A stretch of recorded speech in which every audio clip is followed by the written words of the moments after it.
Hello guys, ibibigay natin yung meaning yung pathological liar. Yung pathological liar guys ay nakasanayan ng magsinungaling sa harap ng publiko, sa harap ng maraming tao. At hindi na yan maiiwasan dahil yan na po ang kaniyang ugali. Yan na po ang kaniyang karakter. Ang magsisinungaling sa harap ng lahat ng tao.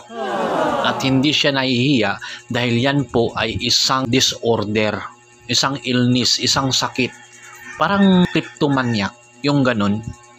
This is the most important thing. And that's why it is very significant also. I am the first president to be able to come here because this was ground zero. Binisita ni Pangulong Rodrigo Duterte ang mga base militar sa Zamboanga at Basilan. Dito ay iniutos ng Pangulo ang pagtututok ng government forces sa kampanya kontra karahasan. Narito ang hataw na balita ni June Soriao. Muli, para maging milyonaryo. Para maging milyonaryo. Para maging milyonaryo. Edited daw ito. Yes, Your Honor.